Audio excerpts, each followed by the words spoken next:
G'day guys, how's it going? So something a little bit different on this week's episode. We're obviously not out in nature, we're inside the house. Still got a little bit of nature around us though, we've got plants everywhere. So today we're going over a cool little topic. Now we are headed out west next week, which I am incredibly excited about. This winter has been so harsh. So yeah, time to get some warm weather, some sun rays and all that goodness. Now we're heading out to San Diego. We'd fly in there, pick up a car and then drive on to Joshua Tree, Death Valley. I think the Alabama Hills we're going to hit up for a day and a night, and then back to San Diego for a couple of days. So the plan is San Diego, seascapes, Joshua Tree,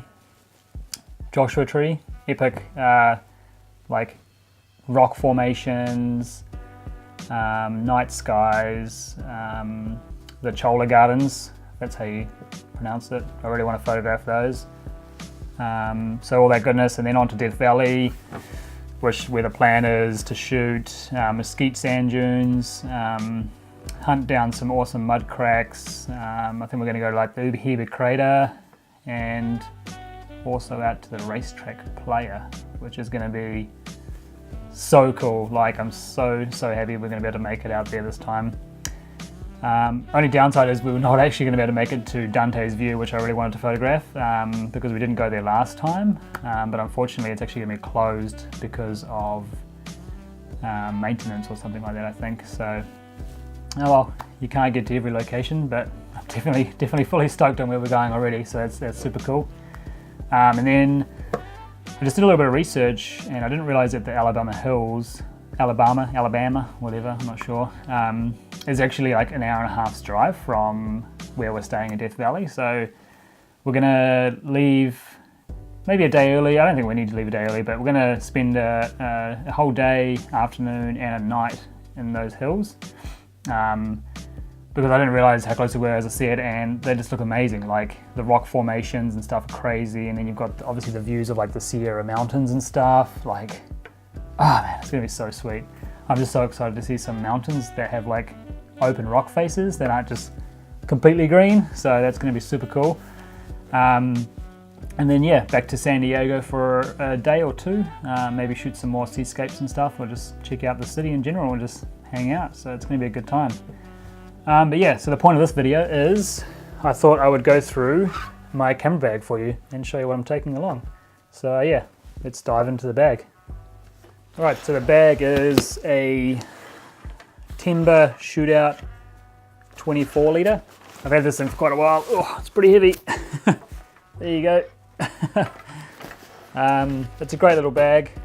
Well, it's not really little, it's pretty decent size, but yeah, it's I've had this for, I don't know, 3 or 4 years, probably 4 years-ish. I got it soon after I started in photography and stuff, and it's been great. Like, it's definitely seen better days. There's a few of the zippers up here which are definitely corroded up, and then on the bottom side here, lift this up, we have the rainproof cover and the tripod holder that folds out here. All these zippers on the bottom are actually just completely corroded and they don't even work, so I no longer have a rain cover, which is a little bit unfortunate.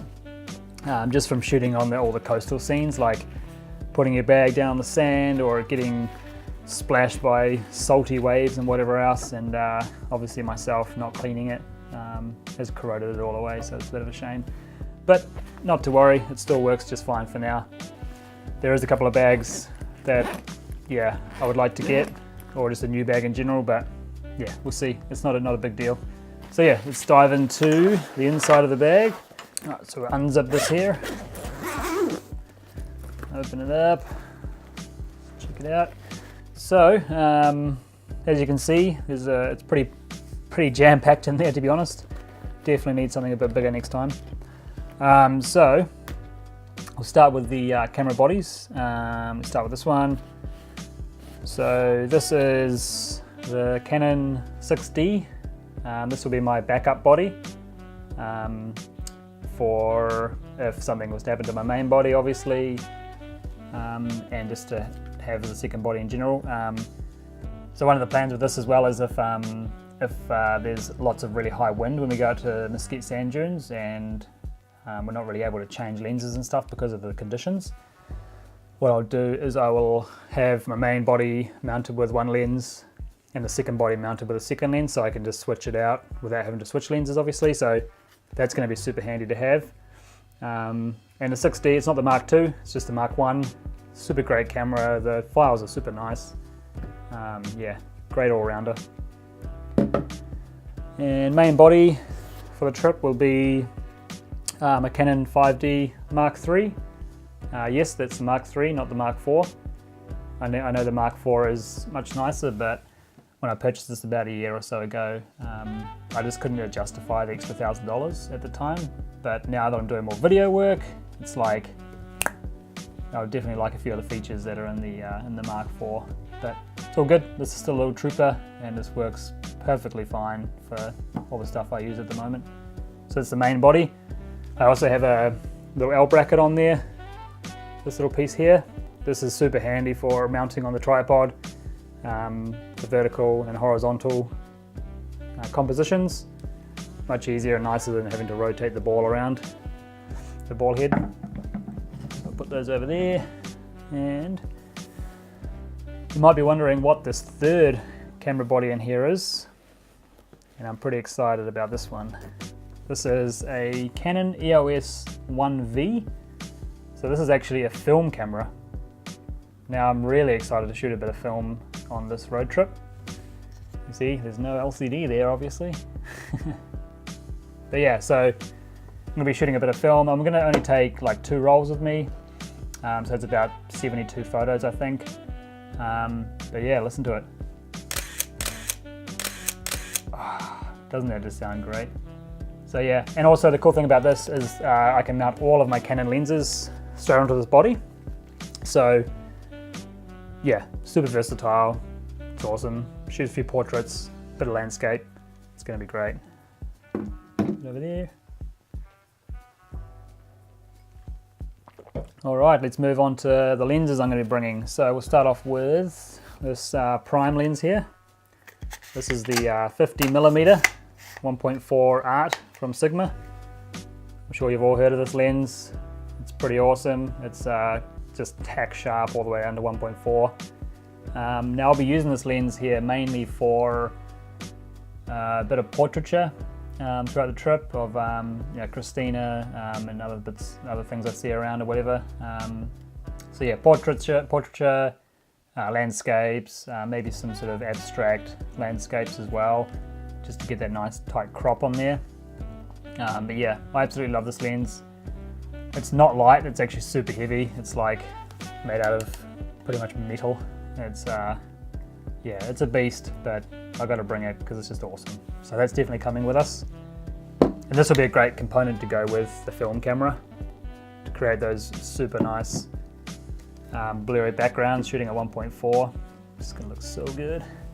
All right, next lens on the card, we've got the lens that I'm currently using most of the time. This is the Canon 16-35 f2.8 version 2. So it's not the version 3, it's the version 2.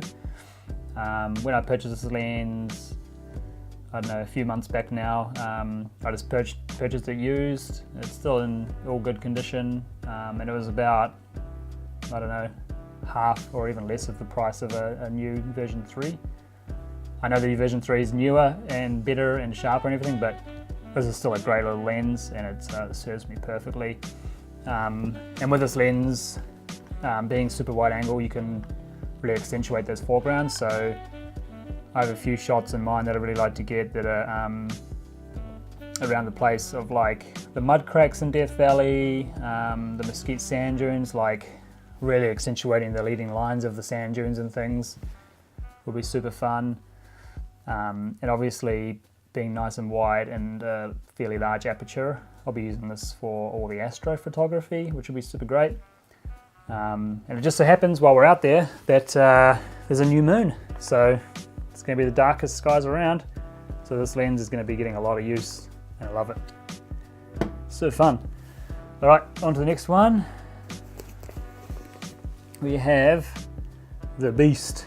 This is the Canon 70-200 2.8 IS version 2, I think. It's a bit of a mouthful. But this lens is obviously huge. It's heavy, but it's like ridiculously sharp. And it's just super nice for getting those telephoto landscape images. I think one day I'd really like to get the 100-400 for that extra reach, but for now this has just been absolutely fantastic. Now you don't need the 2.8 for landscape work, but we also do a lot of portraiture and things like that, so we need this one to be as it is. But yeah, super fun. So with this I also want to get some really nice telephoto shots of the sand dunes and also Zabriskie Point. I took a few photos there last time we were there. Last time we were there for like it was like a 2 days and a night, or 2 nights and 2 days or something. Yeah, it was a very short time, so we sort of like ran around the park like headless chicken, trying to photograph everything while we were there. But yeah, super fun lens. I'm loving this more and more every day for landscape photography. All right, what else have we got in here? Onto the filter system. So I have been using filters less and less these days, because I've been playing around with a lot more of exposure blending with like luminosity masks and things. I'm sort of like, I don't know, 2 or so months into practicing with those, which I've been finding super fun and super frustrating sometimes when I can't figure them out, but it's all good. So the system I have is the Nisi system. I've just had this for pretty much since I started photography, I don't know, 4 or so years ago. And it's just been great. I mean, I haven't really purchased much in the way of filters. As you can see, I've only got 2 in there. I've got your good old 10 stop for those super long exposures that everyone loves. And also just a nice Grad filter for the sky. But again, as I said before, I've been using a lot more Photoshop and luminosity masks, so I've been using these less and less, or the graduated one anyway. And then in here I have the standard polarizing filter that comes with the kit.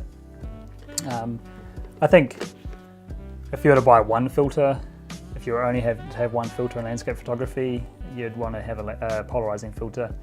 That is great for cutting off glare and creating more saturation in the colors and things, and it's just great.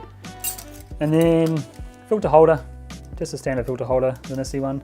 It's the older version. The newer version has the little clippy thing here at the side, which is much better, but haven't seen the need to invest in the new stuff yet. And I've also got just a bunch of filter rings to go with all the lenses that I own. What else is in here? I've got a GoPro. It's an oldie, but a goodie.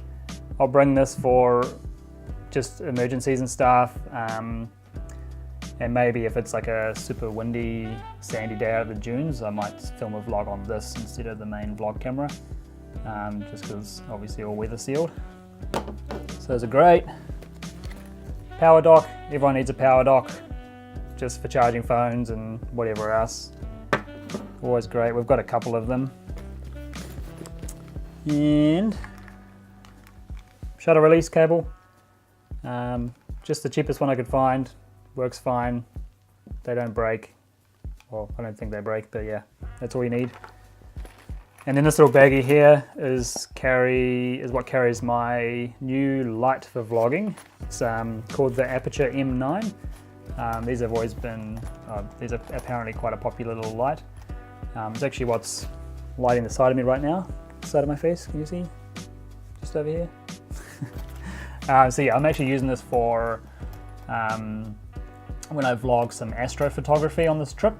So I'm going to be bringing you guys along on some astro missions, and this little light's going to sit on top of my vlog camera, and so you guys can actually see me while I'm out in the pitch black. So that's going to be fun.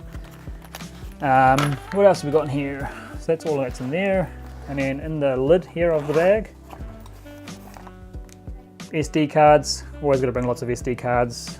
Bunch of 64 gigs and 32 gig SD cards. Headphones, just some nice Sennheiser headphones. I always like to, not always, but I do like to jam out while I'm taking photos and stuff sometimes, just to get in the zone, you know. Gotta get some good music going. What else we got in here? A quarter for my tripod plates and stuff.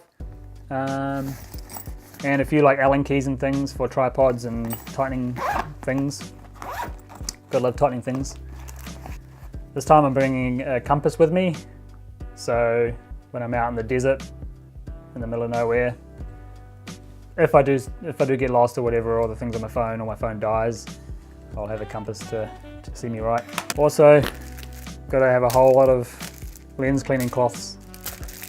You can never have too many of these things. They always seem to go missing, so I just carry a bunch. And also be getting like a microfiber towel as well to wipe things off if there's a bit of rain. And then on the outside of the bag here, I also carry one of these little bad boys. Just a big plastic bag.